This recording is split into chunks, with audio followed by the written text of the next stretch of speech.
Welcome to Sivajothi சமையல். வாங்க இப்போது பச்சைப்பயிறு தோசை எப்படி செய்கிறதுன்னு பார்க்கலாம். பாருங்கள், பச்சைப்பயிறு தோசைக்கு தேவையானதெல்லாம் பார்க்கலாமா. இப்போ முளைக்கட்டின பச்சைப்பயிறு.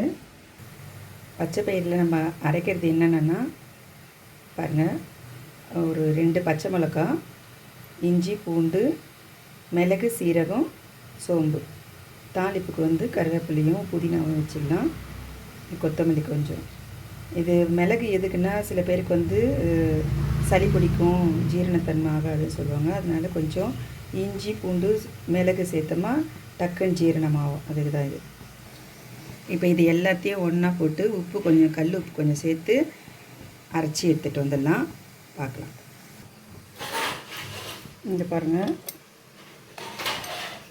இந்த அளவுக்கு கொரகொரப்பாக இருந்தால் போதும். ரொம்ப நைஸாகவும் அரைக்கக்கூடாது, இந்த அளவுக்கு இருக்கும். கல்லுப்பு போட்டு அரைச்சி வச்சுக்கோங்க. கொஞ்சோண்டு மஞ்சத்தூள் போட்டுக்கலாம், ஏன்னா அந்த பசுமையாக இருக்கும், பார்க்குறதுக்கு க்ரீனாக இருக்கிற மாதிரி இருக்கும். தோசை பச்சை கலரில் வரும், மஞ்சத்தூள் கொஞ்சம் போட்டுக்கோ, இது ஒரு டிப்ஸ். இப்போ மாவு சேர்க்கலைனா கூட வெறும் இந்த பச்சைப்பயிறு தோசை ரொம்ப அருமையாக மெல்லிஸாக வரும். அரிசி மாவு சேர்க்கணுன்னு கூட அவசியம் கிடையாது. பாருங்கள், இதுக்கு தாளிப்பு நம்ம போட்டாலும் போடலாம், இல்லை அப்படியே கூட நம்ம ஊற்றி சாப்பிடலாம். பாருங்கள், இந்த கல் உப்பு போட்டு நம்ம மாவு அரைச்சிக்கலாம். பாருங்கள், எண்ணெய் ஊற்றியாச்சு. இப்போ உளுத்தம்பருப்பு, எடுத்து கடலைப்பருப்பு,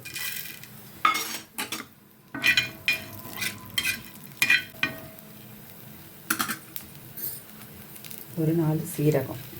தாளிப்பில் சீரகம் போட்டால் நல்லாயிருக்கும், சோம்பும் போட்டால் நல்லாயிருக்கும். 2 கலந்த மாதிரி போடும்போது.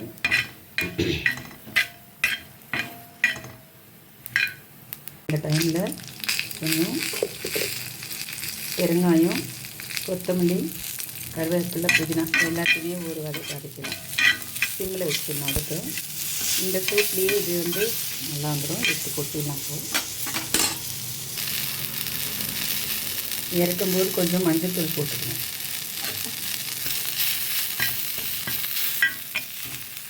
பாருங்கள், தாளிப்பு போட்டாச்சு. தாளிப்பு போட்ட உடனே அப்படி கலக்கிட்டு தவா காஞ்சோன்னு ஊற்றிடலாம். பாருங்கள், இந்த சின்ன கப்பில் கொஞ்சம் பச்சரிசி மாவு எடுத்துக்கேன். இந்த மாவு எடுத்து கொஞ்சமாக கலந்துக்கலாம். நம்மளுக்கு தேவையான அளவுக்கு கலந்துக்கிட்டு அது வரைக்கும் செஞ்சுக்கலாம். நல்லா காஞ்ச பிறகு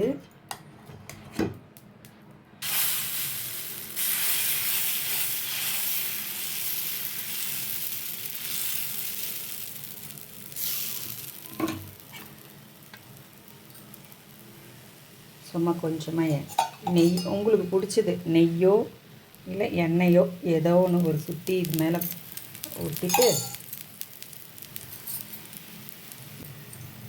இப்போ பாருங்கள், சிவந்து வந்துருக்கா, தெரிவிட்டு. அப்பா, என்ன அழகாக இருக்குது பாருங்களேன். பாருங்கள், அருமையான ஒரு தோசை ரெடி ஆயிடுச்சு.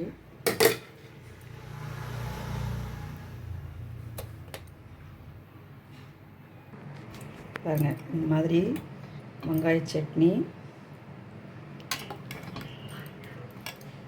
மாதிரி ஒரு தேங்காய் சட்னி. இந்த ரெசிபி உங்களுக்கு பிடிச்சிருந்ததுன்னா ஷேர் பண்ணுங்கள், லைக் பண்ணுங்கள், சப்ஸ்கிரைப் பண்ணுங்கள்.